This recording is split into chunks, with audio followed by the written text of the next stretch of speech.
You just popped up on my screen. So you're going to chant the prayers of invocation of auspiciousness. I think you went mute.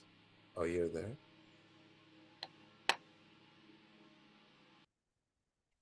Can you hear us, Devi? Yeah, I just had a minute to connect. Would Hare you, Krishna, everyone. Hare Krishna, would you like to recite the invocation for auspicious? Oh, well, I can start the beginning part. I haven't had the time to really dedicate to the whole full thing, but I can start the one for the gratitude for the guru, and if someone else wants to pick up from there, I'd be honored to. Let's do it. Thank you, Prabhu. Om Ajnana-timirandasya Jnananjana-shalakaya Chakshuram-militam yena Tasmai Shri Guruve Namaha. That's what I have. Beautiful. Who would like to volunteer for the next one?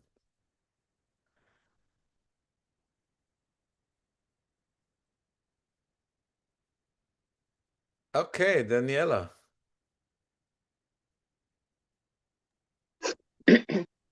Yanta pravesha mama vachamimam prashuktam Sanjivayatya kira shakti dara swadamna Enyam saasta charana sravana tvagadim Pranam namo bhagavate purushaya tobhyam.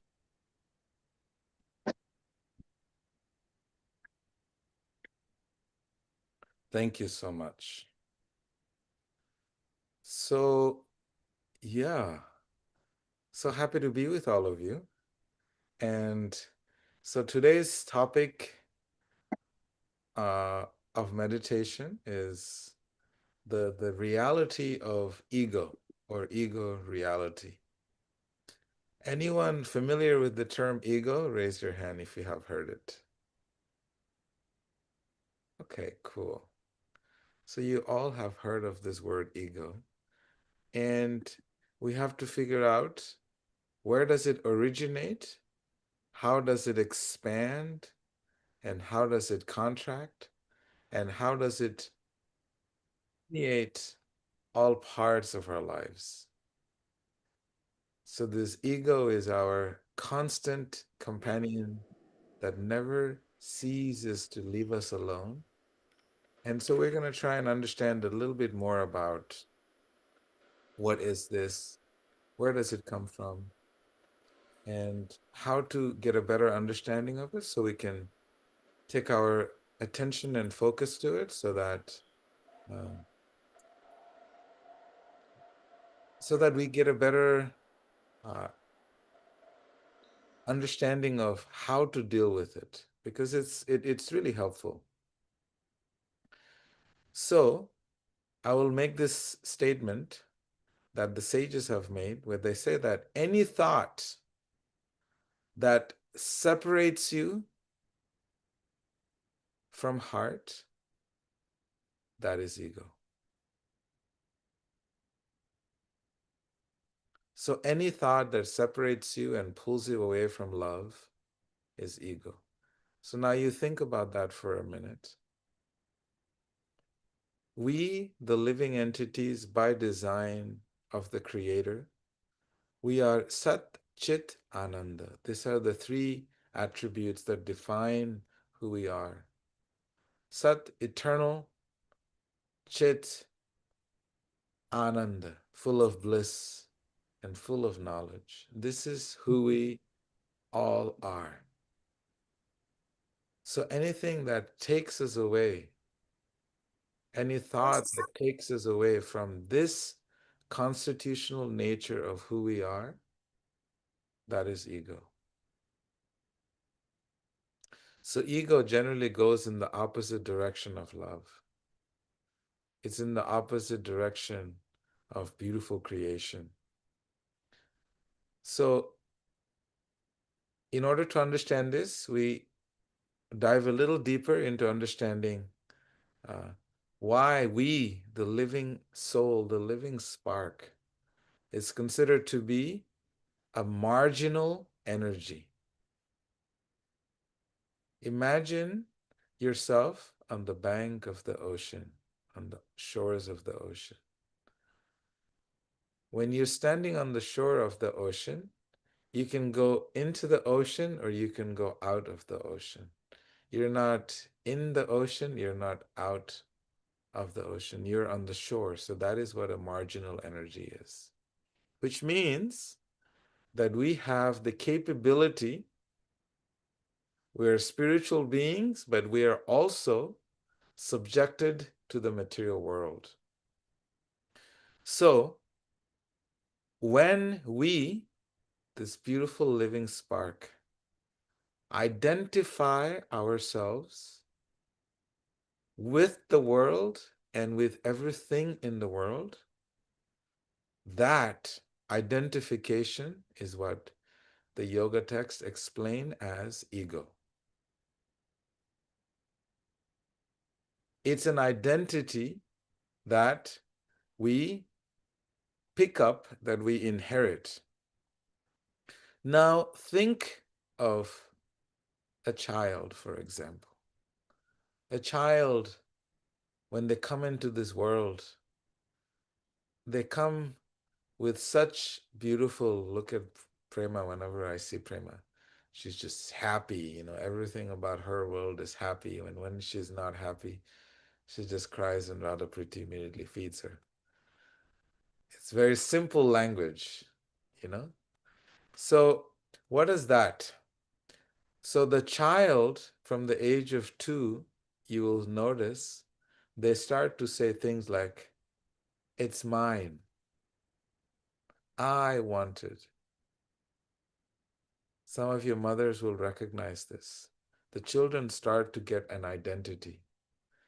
And we, as elders or parents in families, when we hear the kids say, that's mine, we think it's really cute. And we fan that spark that, yes, this is yours. I need it. And we continuously fan that spark of an identity that is subtly being planted as a form of the ego. And, it's normal, and that's what society does. So from this young age, the minute they're able to verbalize, my toys, my food, give it to me, and we start to uh, identify and allow them and give them that space of creating an ego identity for themselves. And that ego identity grows with time. The more we interact with the world, our social circle grows and our identity starts to grow. So this ego identity starts to grow and take deeper and deeper and wider and bigger forms in the world. For example, when we are in a social group, we want to make sure that everyone in the group feels that, we are recognized, we are accepted, our feelings and thoughts are validated. If you notice you're in a group and people don't see you, you immediately try to exit that group to find another group where you're seen. I don't know if you have noticed this human behavior. And we also need to be validated. And this is how the ego identity continues to grow. And this ego identity never stops to grow, never seems to stop to grow, as long as we continue in this path of pursuing temporary material happiness. This ego identity, eventually, only when we seek to see beyond this, and this ego identity also tend to get smashed and and more smashed and pulverized, and then eventually finally we start to realize there is more to this world than myself. And this ego identity will continue to justify whatever you do. You'll be surprised. Every action in this world, doesn't matter how horrible it is, this ego will figure out a way to justify it. It's very, very incredible. And this ego identity, as it grows bigger and wider, it starts to compare itself with everyone else in the world and the world to itself. If you don't have, if someone has more money than you will start to compare to them. If someone has anything you do not have, you will start to compare. And this ego gets more and more excited and it drives you. So this sages for generations have been explaining about how everything in this world that we see that is human created, it is a creation of ego. And that ego has various forms. Ego in the form of lust, ego in the form of fame, ego in the form of recognition, adoration. These are all different forms of ego. And dare somebody try to challenge and question your ego, then what do? We defend ourselves. We do everything in our repertoire to defend ourselves and our group and our society and our community. And so this goes on and on and on. So basically, what the sages are saying, that we live in a world that is a creation of ego. We live in a world that continuously feeds into that ego. And we live in a world that is constantly trying to inflate that ego, this false identity. So I want to tell you a small story of what happens when this identity gets overinflated and we become so caught up and intoxicated, because this ego identity is very intoxicating. You'll be surprised. We like to surround ourselves with people that feed that ego. You are so beautiful. You are so amazing. You are this, you are that, and continuously surround ourselves with that, with that toxic potion that just makes it more and more difficult to swallow in this world. So when we study the Srimad Bhagavatam, there is a beautiful story. This is the story of this great king of kings. His name is Indra. He is the king of the heavenly planets. And imagine, you're not just in the heavenly planet, but you're the king of all the heavenly planet. So obviously, the ego goes up, and when you have that false identity, you want to show off to the world that you are all that. So this is what happened. A place called Vrindavan, there were these residents of Vrindavan, they're called Vrajavasis. Vrindavan is also known as Vraj. So they were just happily living their lives. Little villagers, very simple, loving. They lived on the principle of loving exchange. The currency that they bartered was loving, pure, unconditional loving exchange. And that is how they exchange and communicate with one another. Everything is a creation of love. Every exchange, every trees, nature, everything. So this Indra, He is in charge of making sure the world is in order, nature is doing their duty. Rain, sunshine, the wind is flowing. So what happens is this kings of the heavenly planets, they get their energy from people worshiping them.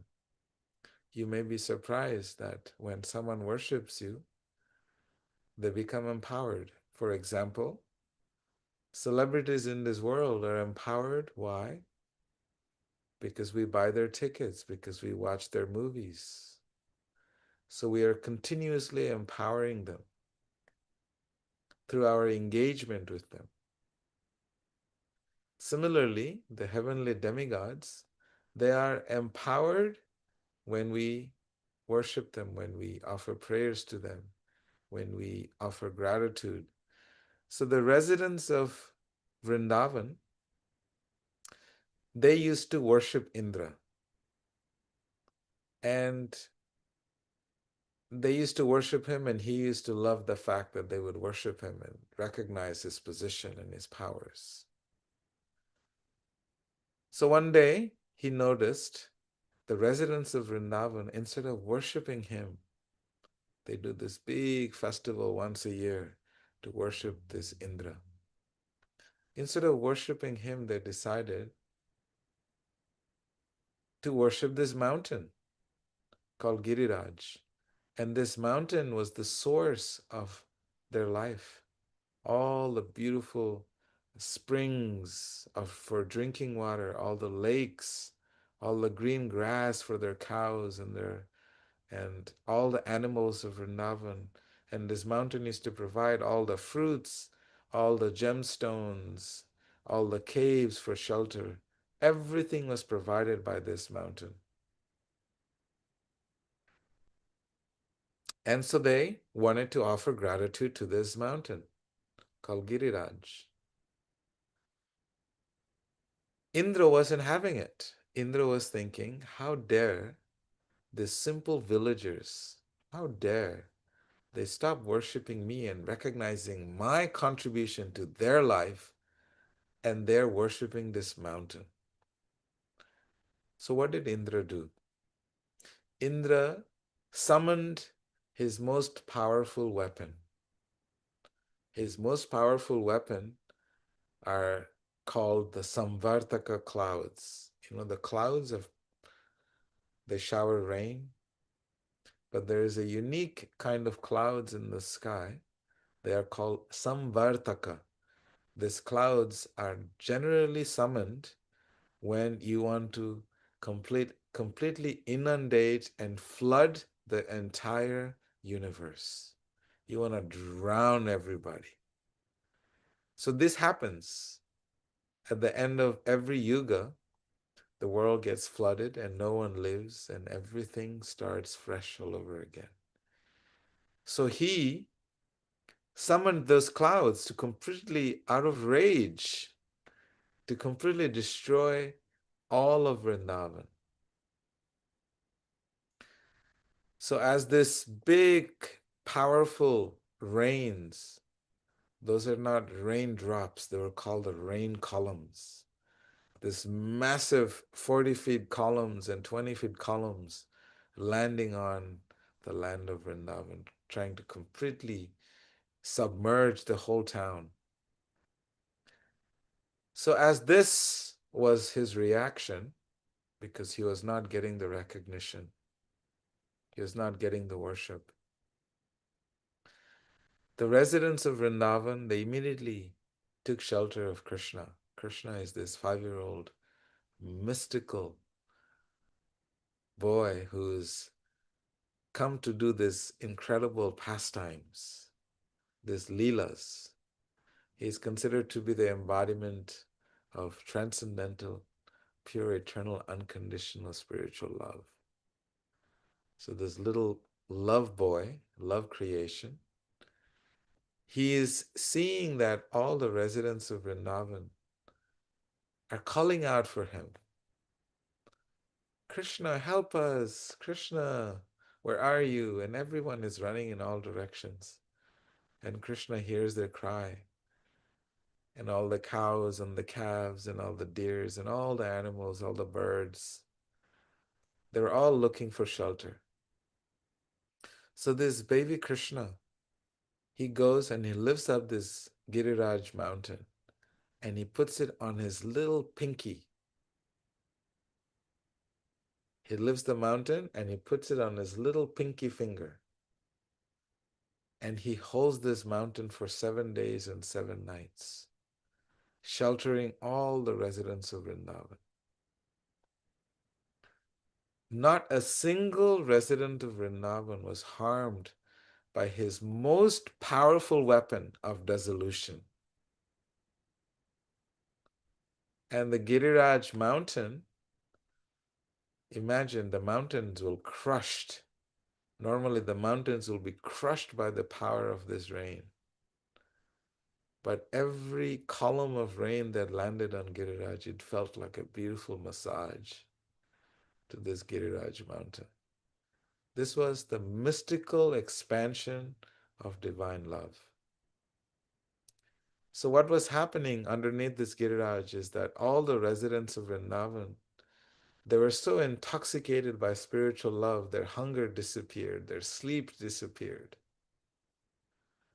In the material world, in order for our sleep to disappear, we need to drink a lot of coffee. In the spiritual world, those who are sages and yogis, they overcome sleep because they're intoxicated with spiritual love. They don't need sleep. They don't need to eat. Sometimes people wonder, how do these yogis live? They're so skinny. They must be sickly. No, it's because they're experiencing spiritual love. When you are intoxicated with spiritual love, everything becomes irrelevant. So all the residents of Vrindavan were completely intoxicated in this beautiful arrangement, umbrella of love. So what happens? Indra, from the heavenly planets, he's noticing that all his rain, all those big columns of rain that he's dropping with his mighty force, with thunders, that not even a blade of grass in Vrindavan is affected by his most powerful weapons. It's a little deflating for him. He can't understand how is it possible that the king of the heavenly regions, his most powerful weapons are on display and is not affecting even the animals on this mountain, even the trees on this mountain. So what happens is when this spiritual love breaks his ego simply with his inconceivable majesty, because love is powerful. Love is a person. And what does he do? He restores humility and devotion into Indra. How? First time in Indra's life, he recognizes that there is something more powerful than my pride and my ego. He was feasting on ego for so long that he got a little too fluffy. You know, ego can make you a little fluffy and you just float. At some point, ego becomes so big, you just float. Your feet don't touch the ground anymore. So this is what happens. And Indra, his highly inflated ego, was hit reality when he looked down on the earthly planet in Bhoma Vrindavan and he notices this mystical, magical expansion of spiritual love. What does he do? He comes and he takes the position of humility and devotion. Because that is how, my dear friends, that is how we are supposed to live life. We're supposed to live life with humility and devotion, not with our egos. Our egos creates an ulterior reality, another reality, an imaginary reality that is very difficult to thrive and survive in. And this is what happened to Indra, the king of kings, living up in the heavenly regions, completely hyperinflated with worship, with this identity that I'm the king of kings, no one's more powerful than me, and how dare they do this? And so this is what happens. So whenever we feel powerful and entitled in this world, then we must check ourselves. Because you'll notice ego is the very power of destruction. Everything in this world can only be destroyed with ego. This ego identity is what destroys everything. There's nothing in this world that is more destructive than this ego identity. So this is the story that you can find in the Srimad Bhagavatam. And the sages have very beautifully studied this episode where Indra, this great king, he completely recognizes that my very identity that I carry is in crisis. And the real life is there in this land of Vrindavan where everyone is living with perfect humility and devotion. So this is what ego does. Now I give you some examples of how, we'll go back into another story after this, how this ego is all pervasive. For example, most of us work, and you'll notice when you go to work, this ego will start to penetrate your workspace. How? You will start to take credit for everything. I did this. And everybody in the workplace will start to claim, no, I did it. So that's why they say teamwork. Because if everyone thinks they did the work and they want to take credit for it, what happens? There's fight at work. So diffuse the tension and the fire in the workplace, they say teamwork. We work as a team. And you will notice in workplaces and in life, we want to take control. There is a team of us working, but no. I know how to do it best, and let me take the lead. And not only that, not only will we take lead, we will micromanage every little thing. You may notice this, tendencies are there. And in workplace, you will compare and compete with one another for what? For status. You want to be recognized as the best worker. You want to get promoted, you need more titles. So this is how this ego starts to penetrate your workplace. It is not a place of joy. That is why you'll notice work is very depleting. It is not the work itself. It is the environment of ego that creates such tension that environment becomes even more intense than it needs to be. So it's a very, very tough environment when ego identity is the forefront for 9 hours a day. And you'll notice that this ego also plays a very, very key, ego identity plays a very key role in all our relationships. Has anyone Ever experience that when you're in a relationship that you have to be right? You have the need to be right. Every simple conversation turns into a debate. I know better than you. I know more than you. Let me share my thought. What do you think about these opinions? What is all of that? These are part of the ego identity. And what else happens? We start to blame. Oh, it's all because of you.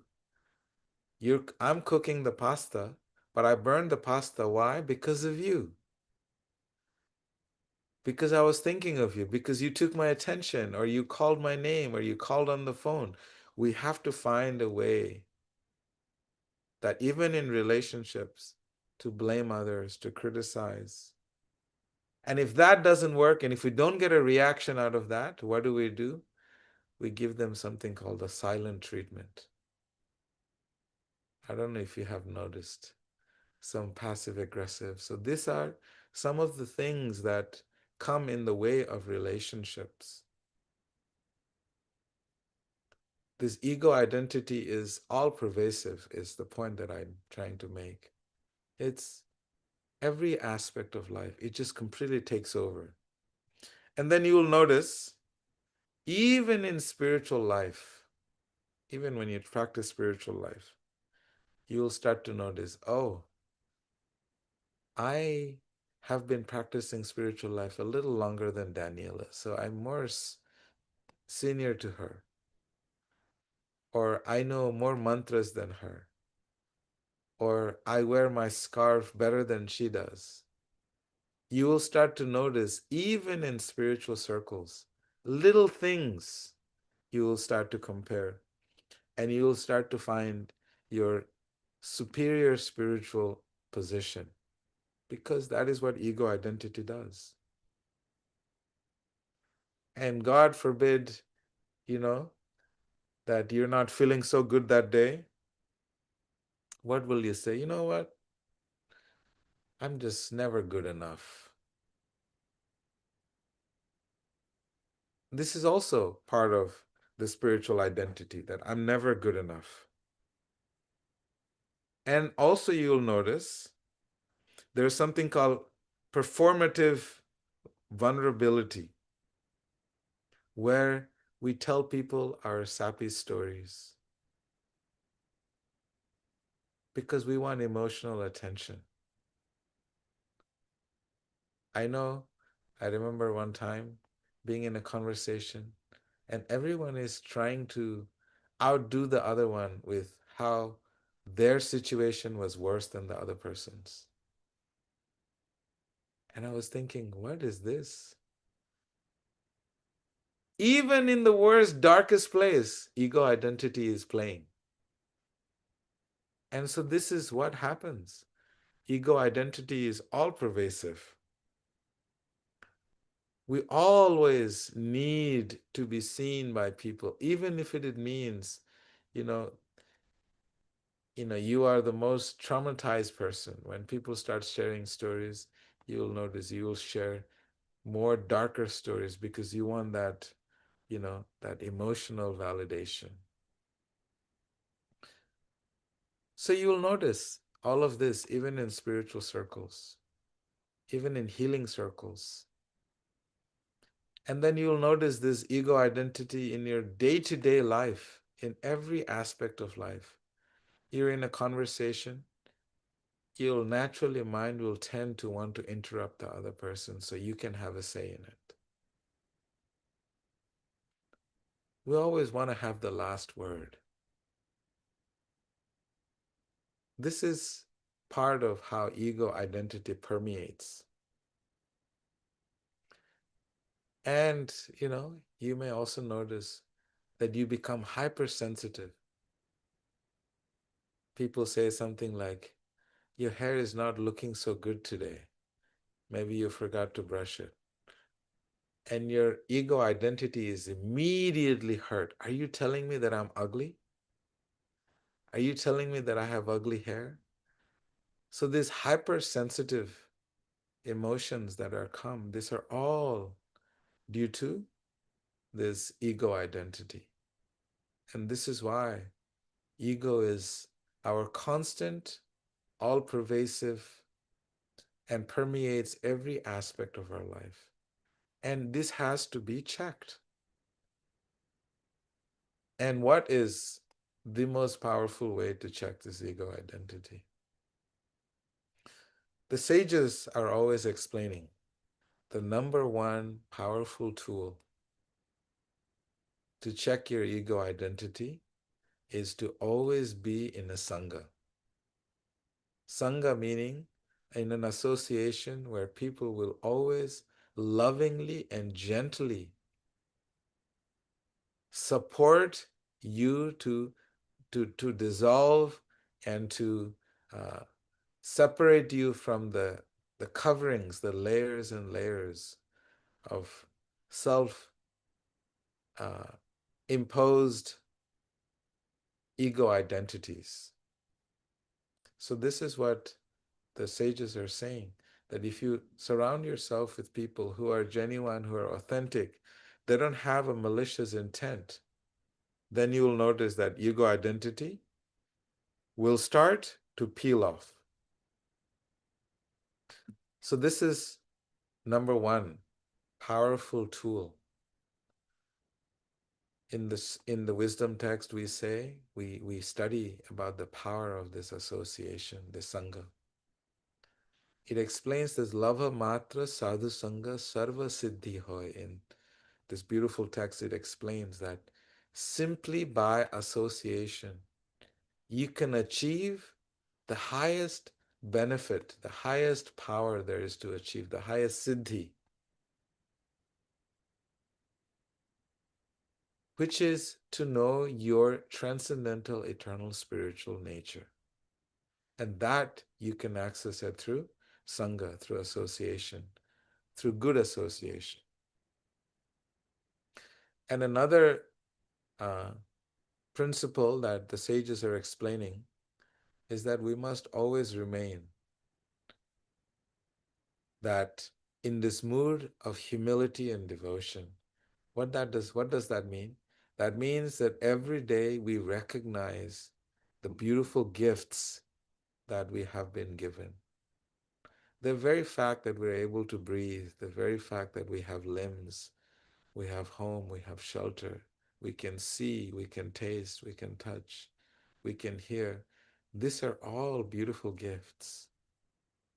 And to every single day, take this opportunity to recognize these blessings and to say, thank you, God, for giving me all this. That in itself, what you're creating is you're dissolving the ego identity, the recognition of the blessings. It's an acknowledgement of all the blessings.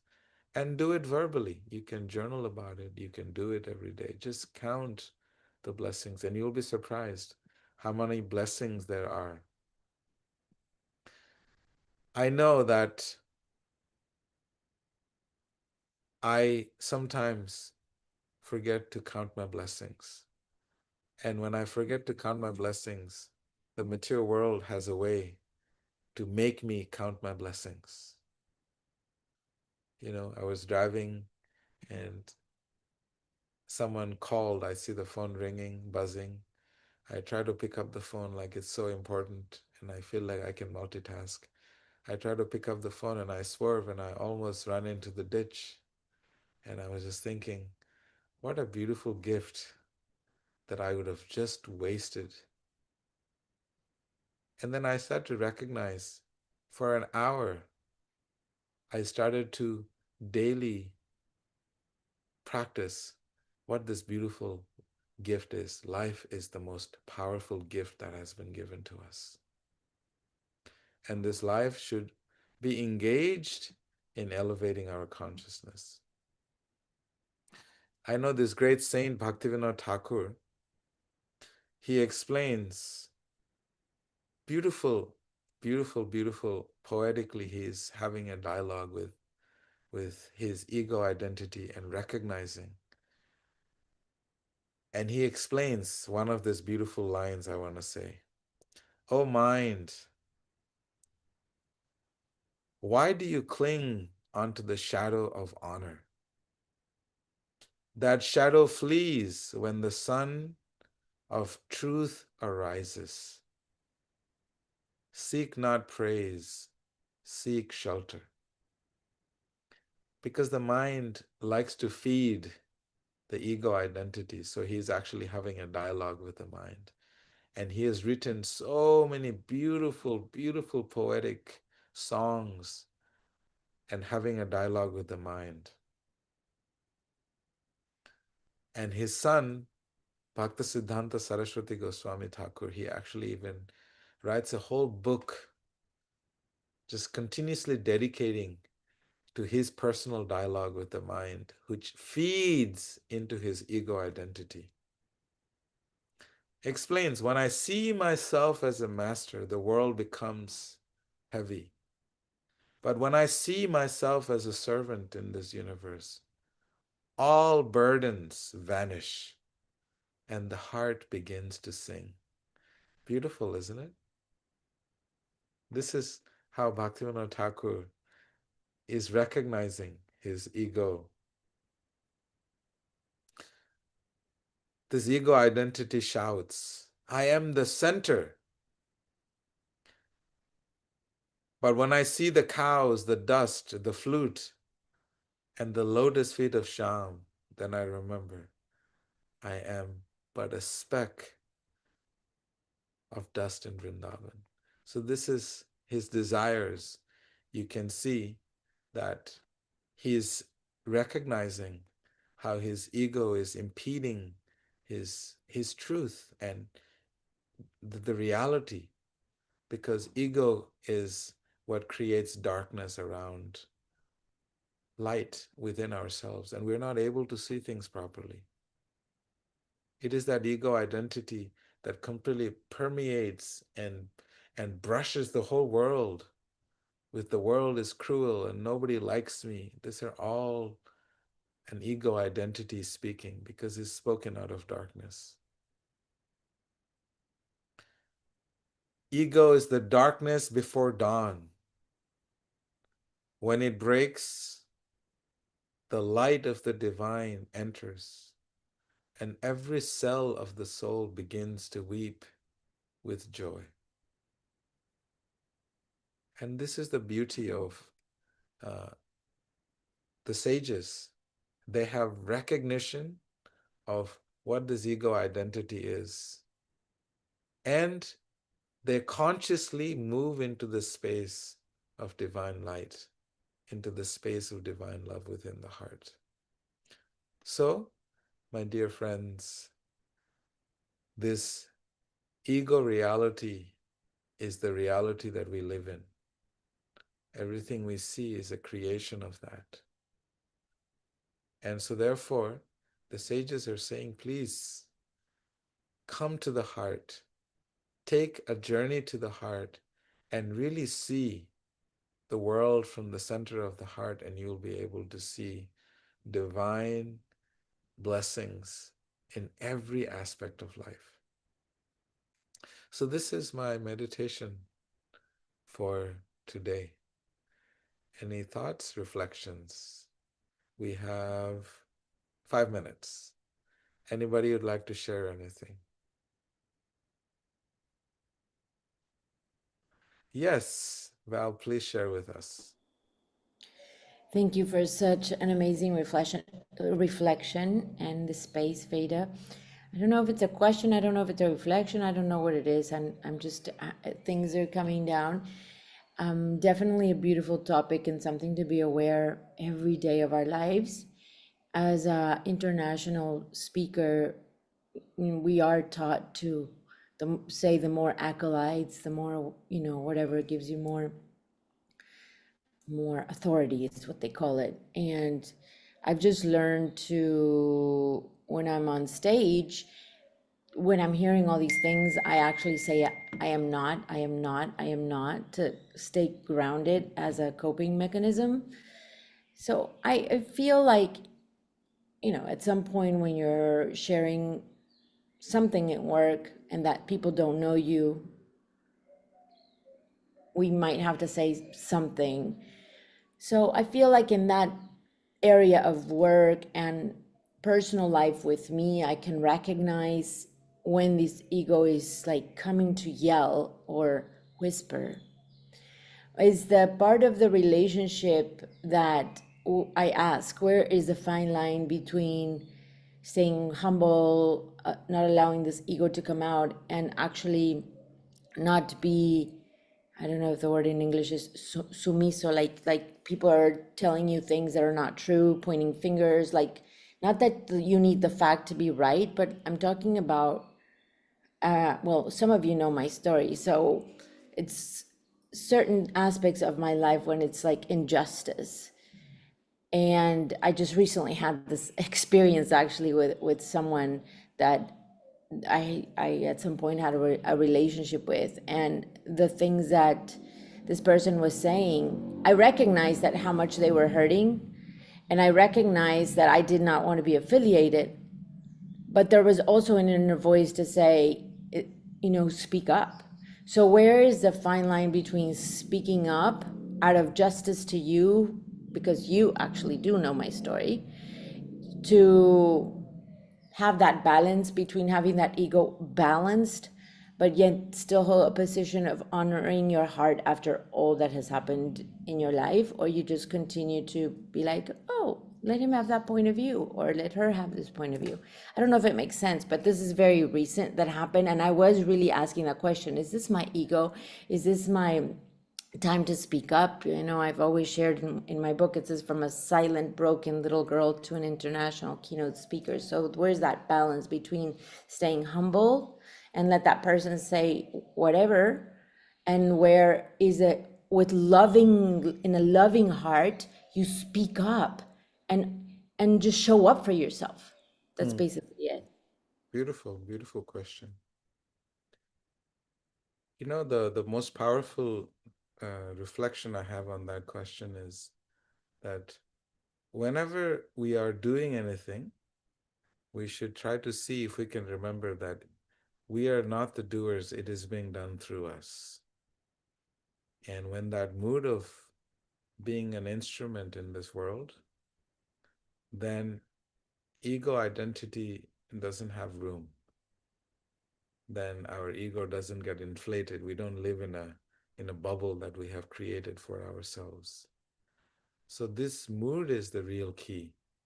The mood of gratitude, the mood of understanding that we are instruments in this world. The world is vast, and you are an instrument in this world where uh, you are speaking for those maybe don't have a voice, but you are not the speaker. It is being spoken through you. So in the Bhagavad Gita, the word is nimitta matram bhava savya sachin.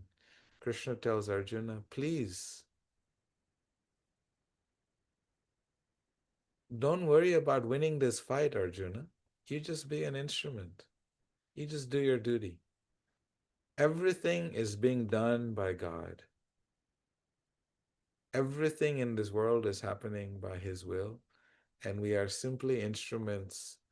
And so we give Him the credit. And that is the beauty of the practice of bhakti. We do this incredible international things, but it's actually, we're not the doer. It is being done through us. So keeping in mind that we are constant instruments in this world to make change, to make the world a better place. This mood is the mood of humility. This is the mood of a sage. And once we cultivate that, then you won't be drinking that poison. Otherwise, that poison would be very difficult to digest. There was a sage that I met personally, and I know that he's very, very acclaimed sage all over the world with millions of followers, like a genuine sage.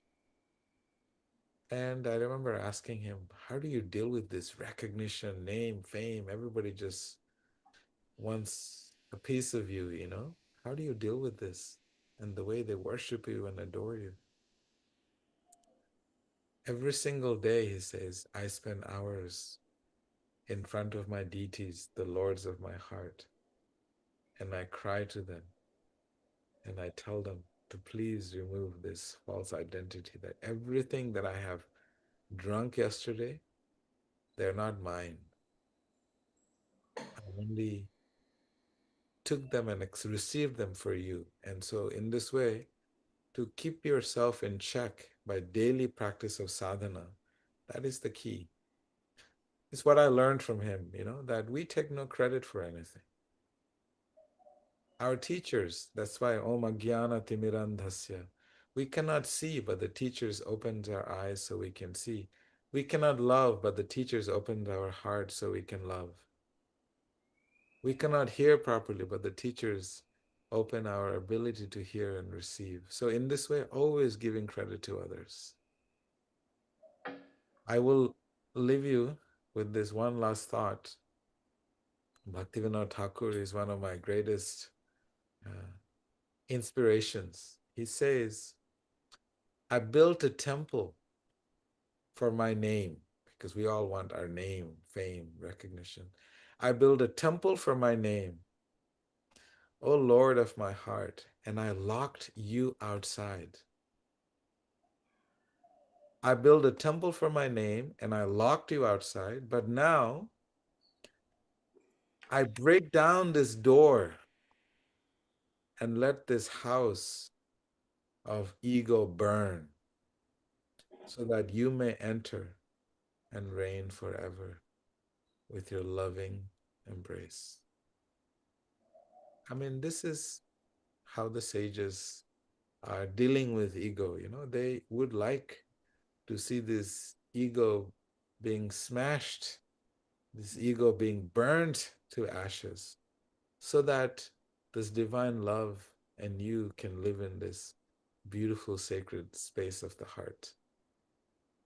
I think it's such a beautiful thing that you're doing now, you know, and you're being made an instrument, and to always keeping in mind that you're always the instrument in the hands of God. And that emotion, that mood you carry wherever you go, you'll be surprised. You will literally start to fly, because God can do anything he wants. And that's the beauty of living in the grace. Living in the grace means everything is possible. Living in the identity of the ego, everything is a struggle. So thank you all very much. Thank you, Veda. I appreciate you joining every Saturday for this Heartspace calls. I truly feel honored every single weekend. So thank you very much. And I'll be seeing many of you very soon this coming weekend in Catskills, New York. For those of you who have not known, but Catskills, New York, I was told, is beautiful, gorgeous mountains. And we are at this Buddhist retreat center called Dharmakaya. I just watched the pictures and I want to be there because it looks very picturesque in nature. So if you're coming, great. If you're not, we'll take you in our hearts and we'll send love to you. And if you still want to come, there are commuter passes left. And there's a wait list for the rooms. There could be a cancellation. Oh, cool. And we're going to have ecstatic kirtans. Ecstatic. I can't wait to be with Narada and all of you. Just do kirtan and dance.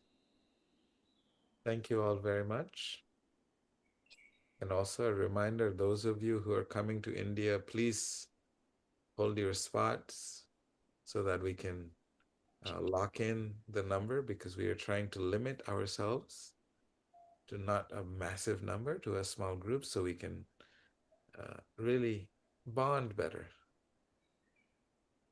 So thank you very much. Namaste, everyone. Please have a wonderful weekend. Thank you. Namaste.